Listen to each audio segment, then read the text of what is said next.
Vendredi 5 juin 2015, c'est la date qu'a choisi le Centre de recherche sur le développement humain, en abrégé le CREDU, dirigé par M. Félix Achadé, pour organiser une conférence publique dont le thème était « Santé en Afrique de l'Ouest, quelle politique progressiste et quelle coopération ?»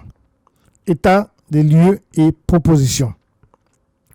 Au Palais du Luxembourg, c'est-à-dire au Sénat français, 6 au 15 rue de Vaugirard, en présence de l'ambassadeur de Cuba en France, M. Hector Igarza. Madame Laurence Cohen, sénatrice CRC, membre de la Commission des affaires sociales au Sénat et marraine de la cérémonie, a souhaité la bienvenue à ses illustres invités. Donc, Madame, Monsieur, chers amis, chers camarades, bienvenue donc à toutes et à tous. C'est avec un grand plaisir que je vous accueille au Sénat en tant que marraine de ce colloque, suite d'ailleurs à la proposition du Centre de recherche sur le développement humain, CREDU, et en lien avec le collectif Afrique du Parti communiste français. Je tiens donc à mon tour à saluer et à remercier Félix Achadé, président du CREDU, et Claudile Ouchi, donc ancienne ministre de la Santé en Côte d'Ivoire. Et puis, je salue aussi la présence à venir de l'ambassadeur de Cuba, du professeur Issa Ndiaye et du professeur Lamine Sania. Et puis, je vous salue tous aussi et toutes, bien évidemment. Monsieur Dominique Jost, membre du collectif Afrique du Parti communiste français, va situer le contexte de la rencontre. Notre démarche, c'est un peu une première parce que c'est les enjeux de santé en Afrique de l'Ouest, c'est pas un sujet dont on a l'habitude de traiter, même d'entendre parler. Il n'y a pas réellement de travail donc à des forces progressistes donc en commun qui est mené. Ces enjeux sont pourtant au cœur d'une série de problématiques et on aura l'occasion d'aborder ce qui a fait la une des médias ces derniers temps, c'est Ebola et ses conséquences. Et charge à nous de voir de quoi Ebola est le nom. Donc c'est une première initiative qui va en appeler d'autres, avec l'idée de faire un premier état des lieux à travers cet échange et pour dégager quelques grandes propositions, des axes de travail, et de manière à engager donc dans les mois à venir donc un groupe de travail qui pourrait élaborer des propositions progressistes dans le domaine de la santé en Afrique de l'Ouest, donc avec des organisations dans leur diversité de sensibilité et d'approche. La parole reviendra à son Excellence Hector Igarza, ambassadeur de Cuba en France. Comme vous le savez, Cuba a toujours été solidaire avec les pays du tiers-monde, surtout les pays d'Afrique. Et voilà pourquoi on a répondu positivement à l'appel lancé par l'Organisation mondiale de la santé quand l'année passée, Madame Chang, la secrétaire de l'Organisation mondiale de la santé, a demandé de l'aide internationale pour venir au secours des populations en Afrique de l'Ouest, Sierra Leone, Libéria et Guinée. Nous avons envoyé 256 spécialistes cubains. Ils ont passé 6 mois dans les 3 pays. Cuba, ce n'est pas la première fois qu'il est en Afrique. D'ailleurs, c'était en 1960, seulement une année après, qu'on a envoyé le premier contingent de Cubains au Chili, en Amérique du Sud, après un tremblement de terre qui a causé des morts et des désastres misères. Et puis en Afrique, pour la première fois, en 1963, en Algérie. À partir de là, on a on n'a pas arrêté d'envoyer des médecins, et jusqu'à aujourd'hui, on a des médecins partout en Afrique, et même des facultés de médecine dans quelques pays comme Guinée-Bissau, Érythrée, et Tanzanie, où nos médecins, qui sont des professeurs en même temps, forment des cadres sur place. Voilà un petit résumé de ce que Cuba a fait pour que la santé soit partagée entre notre peuple et le peuple des pays du tiers-monde. Comme je vous disais depuis le début, ce n'est pas un miracle, c'est un effort qui nous a beaucoup coûté. C'est un effort qu'on a fait même avec les vicissitudes de ce que vous venez d'appeler embargo, mais qui s'appelle blocus. Embargo, c'est quand un pays bloque bilatéralement un autre pays. Un blocus, c'est quand un pays essaie d'éviter la coopération, le commerce, les finances entre un pays et le reste du monde. Et c'est ça que le blocus a essayé de faire. Je ne parle pas de BNP Paribas, je ne parle pas des autres cas où la loi américaine a eu des effets extraterritoriaux. Et même dans ces conditions, on a réussi à être à la tête des réponses aux appels lancés par la communauté internationale pour la lutte contre des maladies comme l'Ebola. Tour à tour, la parole est revenue à M. Félix Attiadé, président du Crédit, et au professeur Mahamadou Lamine Sagna pour instruire l'auditoire sur la santé en Afrique de l'Ouest, état des lieux et la construction sociale de la maladie et de l'épidémie d'Ebola. Mais pour nous, en ce qui nous concerne, aujourd'hui, pour nous, l'Afrique de l'Ouest correspond à l'espace CEDEAO. Et dès lors que l'on parle d'Afrique, moi j'aimerais éviter deux écueils. Principalement, c'est l'écueil de l'afro-pessimisme ou bien celui de l'afro-optimisme, qui, de mon point de vue, sont les faces d'une même pièce, c'est-à-dire celle du système idéologique qui consiste à perpétuer la domination. On est afro-pessimiste pour pouvoir expliquer le caractère néocolonial des actions en disant que les Africains ne sont pas suffisamment mûrs, ne sont pas suffisamment forts pour pouvoir se prendre en charge, etc. Ou bien on est dithyrambique afro-optimiste pour pouvoir vendre les expéditions colonialistes ou néocolonialistes que l'on mène ici aux opinions françaises, britanniques, etc. Car en réalité, qu'est-ce qui se fout de ma voir à travers Ebola? C'est en tout cas pour les malades, c'est les incertitudes, ça crée des incertitudes énormes, c'est-à-dire que ces incertitudes qui peuvent être définies sur 3 axes, c'est-à-dire l'incertitude par rapport à cette circonstance, la maladie, l'incertitude par rapport à soi-même, comment je peux avoir confiance pour m'en sortir dans cette situation-là, et l'incertitude par rapport aux autres. Ces 3 dimensions de l'incertitude, on essaie chacun, on les a tous les jours, tout le monde là, mais dans le cas précis des malades, ils essaient de le gérer donc avec ce que j'ai vu tout à l'heure, en faisant recours des fois à des êtres intermédiaires, les marabouts et tout ça pour s'en sortir. Pour clore cette rencontre du savoir avec ses éminents docteurs et chercheurs, la parole est revenue à Mme Clotilde Owoshi, ex-ministre des Affaires sociales en Côte d'Ivoire, pour aborder ce terme. Soustraire la santé des logiques marchandes et en faire un bien public. L'assurance maladie universelle en Côte d'Ivoire. Leçon d'une expérience. En 2000, au moment où nous faisions l'étude sur l'assurance maladie, le taux de fréquentation des structures de santé, c'est-à-dire le nombre de consultants dans l'année au niveau des structures de santé, est à peu près de 20%. Donc il y a 80% de personnes qui ne vont pas à l'hôpital quand ils sont malades. Ils restent chez eux ou ils utilisent d'autres moyens. Donc c'est l'échec de toutes ces initiatives. Et on va voir que ces initiatives ont échoué. Parce que ce matin, on l'a bien dit, parce que ce sont des initiatives qui sont élaborées dans des laboratoires en dehors de l'Afrique. Ce sont des initiatives qui sont élaborées par les grandes organisations internationales telles que l'OMS, telles que l'UNICEF. On a vu que l'initiative de Bamako a été initiée par l'UNICEF et l'OMS.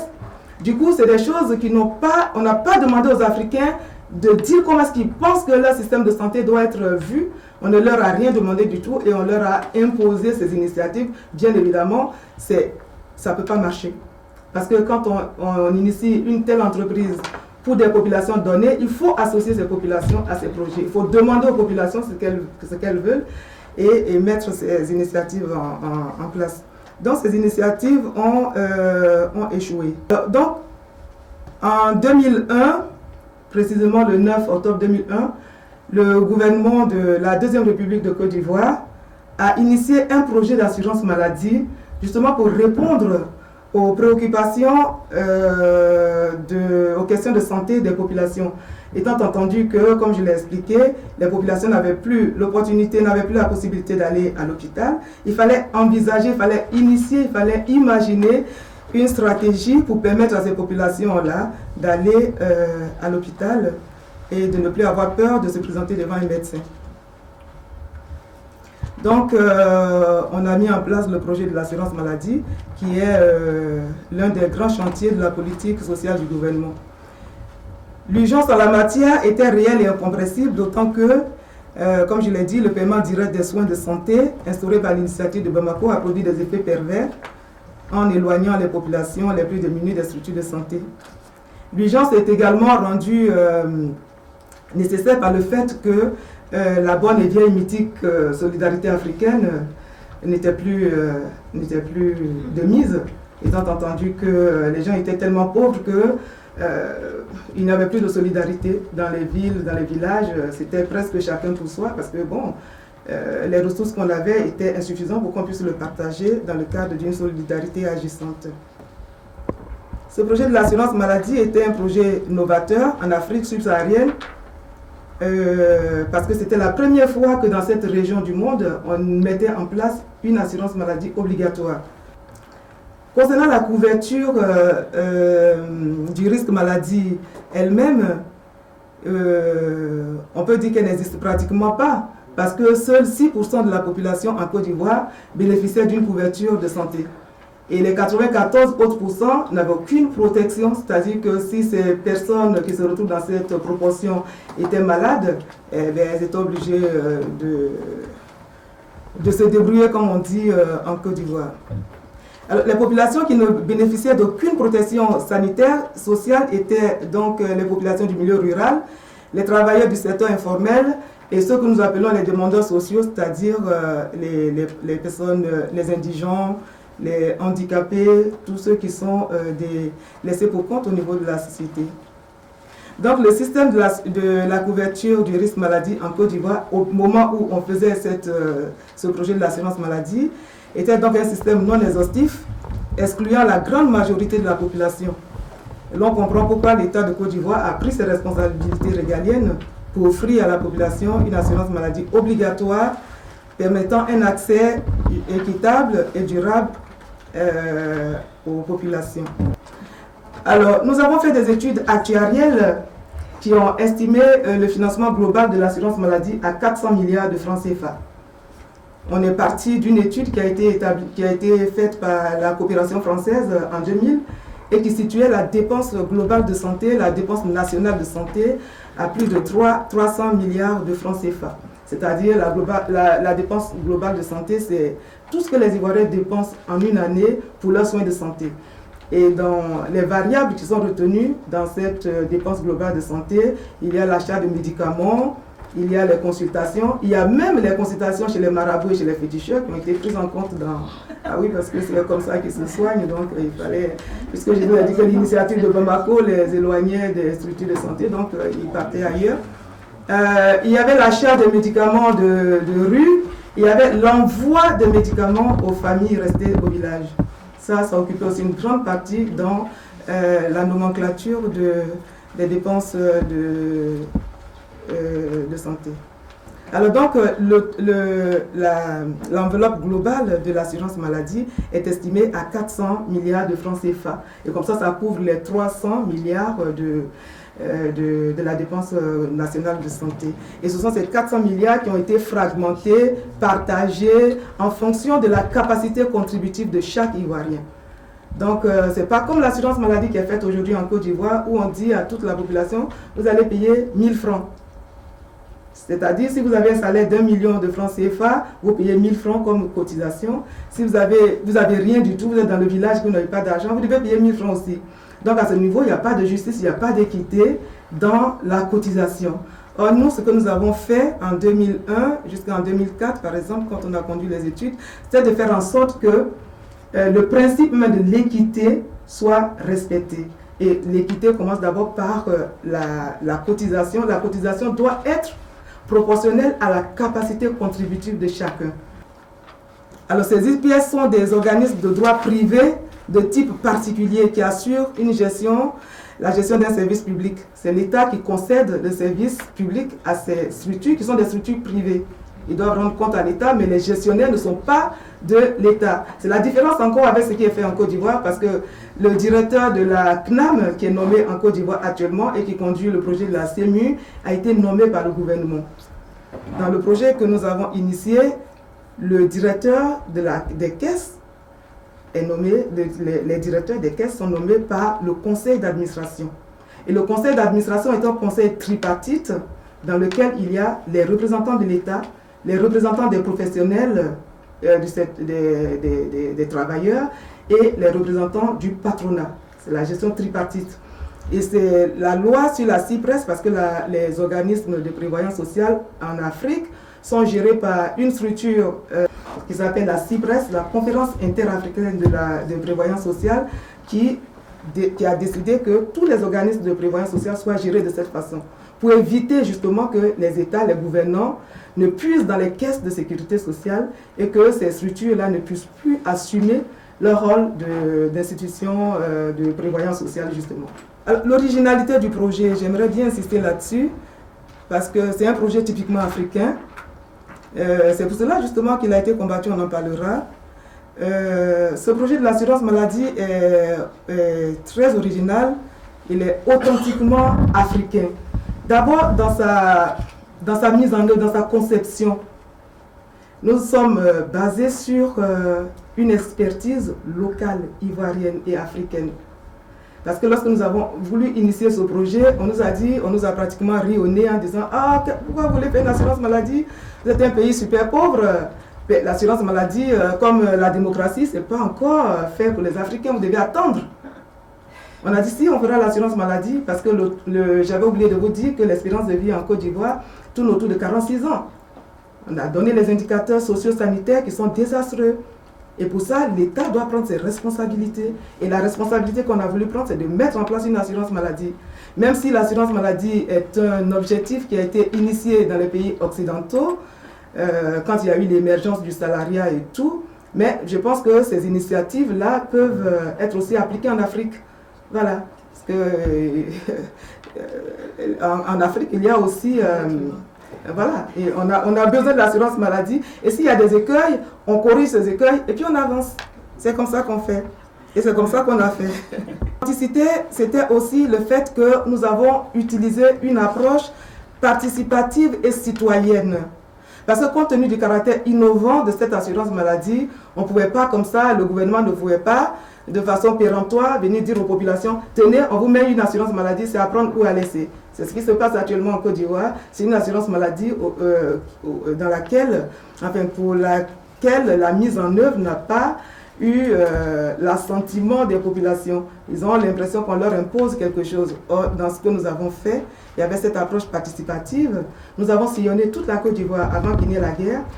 Et c'est dans une région comme Korogo, au nord de la Côte d'Ivoire, que des paysans nous ont expliqué que ça serait bien que dans ce projet d'assurance maladie, par exemple, on tienne compte des ménages polygamiques. Parce qu'au départ, quand on avait fait le projet, on avait dit chaque individu devait payer sa cotisation.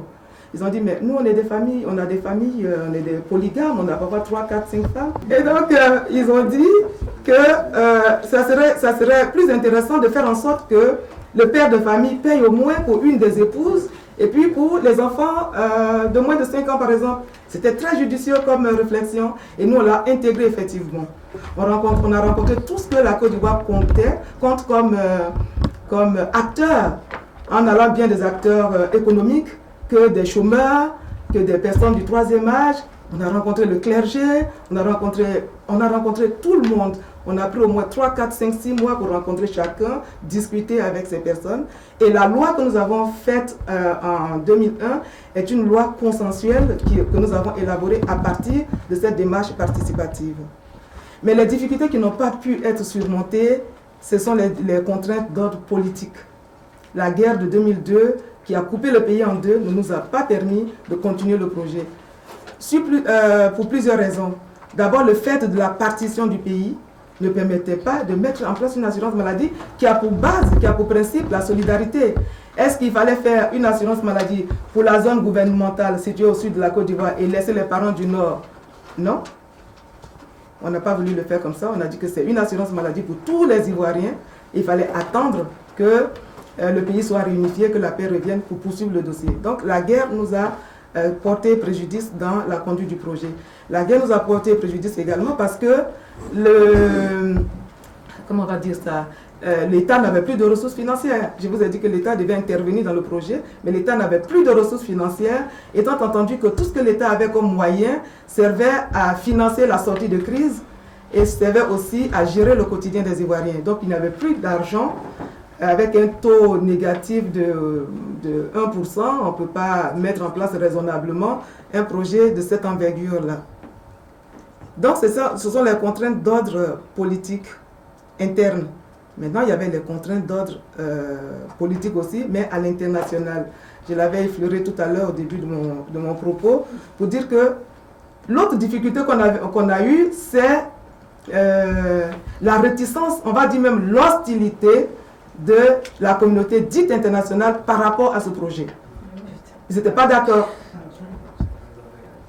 Quand nous avons initié le projet, d'abord on nous a ri au nez parce qu'on croyait qu'on n'allait pas arriver, on n'allait rien pouvoir faire quoi. On a dit ceux-là ils s'amusent, une assurance maladie, jamais ils ne pourront.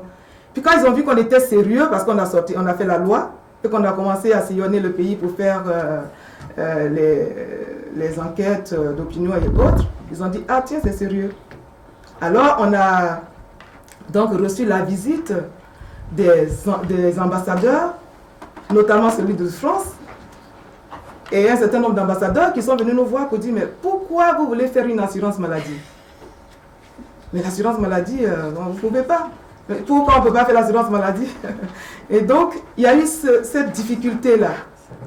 Et c'était sérieux parce qu'ils ont dit la Côte d'Ivoire ne peut pas faire une assurance maladie. On dit si on a les moyens pour faire l'assurance maladie et la population attend cela.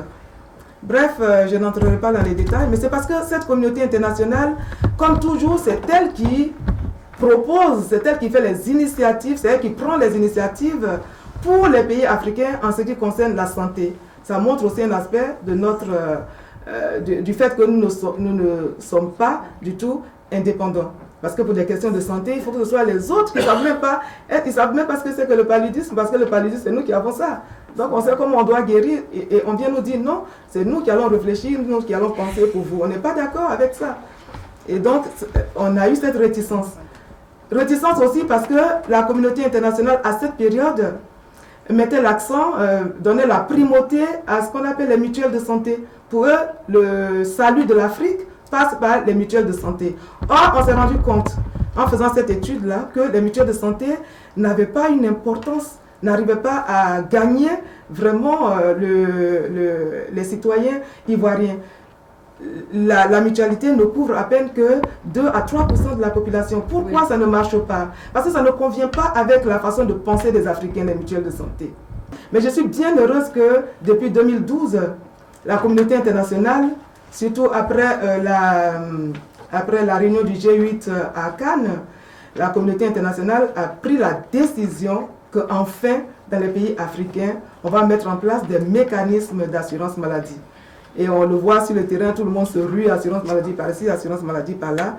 Mais ce que moi, en conclusion, ce que je peux dire, c'est qu'il faudrait que ces assurances maladie qui sont initiées sur le continent soient des mécanismes véritablement endogènes et typiquement africaines, pour que cela puisse servir à quelque chose. Si on laisse encore les gens de l'extérieur nous dicter les choses, c'est sûr qu'on va encore se casser la figure. Et quand je regarde avec mon œil, pas d'expert, mais d'observateur, je regarde ce qui se passe comme assurance maladie sur le continent, je me rends compte qu'on va encore aller droit dans le mur, parce qu'on n'a pas pris en compte les désidérata des populations, on n'a pas pris en compte un certain nombre de facteurs. On est encore en train de faire, comme dans l'initiative de Bamako, des choses qu'on va imposer aux Africains, et c'est sûr que ça ne va pas marcher.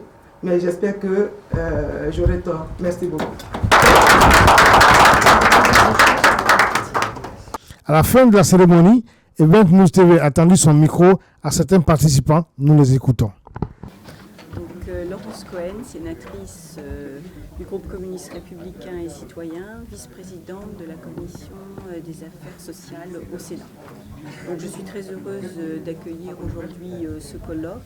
Je pense que c'est très important que nous puissions échanger sur la situation de la santé en Afrique. Il y a des similitudes avec ce qui se passe en France, dans les politiques qui sont menées notamment, et donc c'est important de faire des liens et de voir comment il peut y avoir vraiment une coopération réelle pour faire en sorte que toutes les populations puissent avoir un accès à la santé pour toutes et tous et sur l'ensemble du continent africain, comme d'ailleurs c'est le sens de ma bataille au Sénat sur le territoire français et au-delà de l'Europe.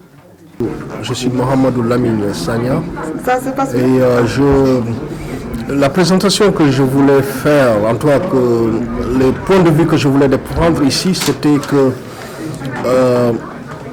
la maladie, le discours produit sur la maladie, notamment sur Ebola, dans ce discours-là, il y a ce que le philosophe appelle des points de fuite, c'est-à-dire il y a des choses qui échappent, à mon avis, dans l'analyse qu'on fait de cette situation. Donc, c'était de montrer comment, à travers les croyances, l'univers symbolique, et comment ces populations font face à la maladie, et quel est le statut de la maladie d'ailleurs, dans ces populations africaines en général.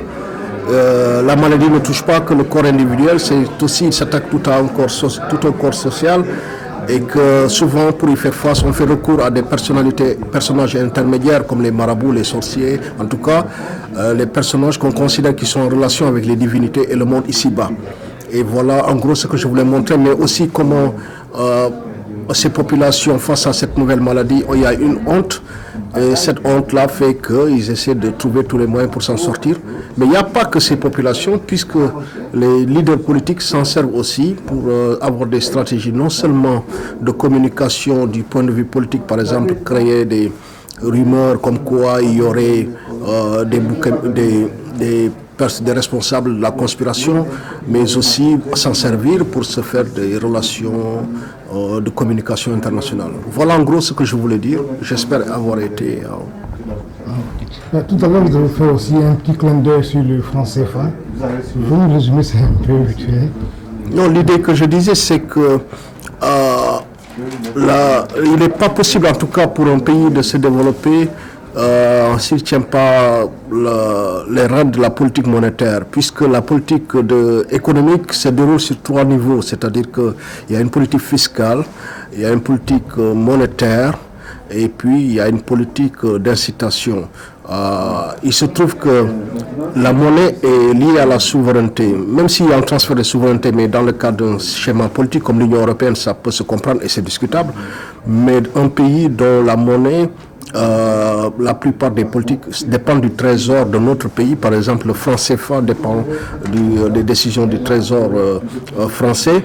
Et il y a ce qu'on appelle le compte d'opération où les devises étrangères des pays du franc CFA sont gérées ici en France. Ils n'ont pas accès à toute cette somme d'argent. Ils ont accès à 20% ou 30%. Ensuite, les autres 20% dépendra du trésor français pour apprécier s'ils doivent le laisser faire, pour prendre leur propre argent. Et les 50%, ils n'ont rien dessus. C'est comme une sorte de garantie. Voilà. En gros, ce que nous voulons pointer comme injuste et qui fait que de toute façon, tout est faux, tout est un faux discours et tout est malhonnête lorsqu'on ne tient pas compte de cette réalité-là. On ne peut pas parler de développement, c'est impossible si on n'a pas la possibilité d'avoir les leviers du point de vue monétaire. Donc, je suis Félix Akadé, je suis le directeur exécutif du CREDU, le Centre de recherche et d'études sur le développement humain, qui est un organisme de recherche sur tout ce qui concerne le développement humain, notamment prioritairement les questions de santé. Nous avons initié une série de description des systèmes de santé de l'Afrique de l'Ouest et c'est dans ce cadre-là aujourd'hui qu'on est réunis ici pour parler des systèmes de santé d'Afrique de l'Ouest, parler de leurs difficultés, parler initier une réflexion pour pouvoir avoir un certain matériel qui permettrait de donner des idées à ceux qui voudraient les améliorer. Donc depuis ce matin, nous réfléchissons à ces problématiques de santé en Afrique de l'Ouest qui, malgré les progrès qui ont été faits dans les décennies écoulées, c'est une situation qui reste quand même préoccupante. Et il va falloir, en ces moments où on parle d'assurance, couverture maladie, de trouver les voies et moyens d'initier la réflexion qui permettrait d'avoir le maximum d'idées pour que les systèmes de santé en Afrique de l'Ouest soient performants. Oui, donc les questions de santé sont aujourd'hui des questions très actuelles. C'est vrai qu'en Afrique du Sud, on vient de sortir d'une épidémie d'Ebola qui n'a pas fini dans certains endroits de l'Afrique. Le drame est qu'on a dans nos systèmes de formation produit des médecins qui, en raison des programmes d'ajustement structurel, ne peuvent pas être recrutés par la fonction publique. Dans le cas spécifique du Mali, il y a 63 spécialistes qui ont été formés gratuitement à Cuba et qui sont rentrés au Mali.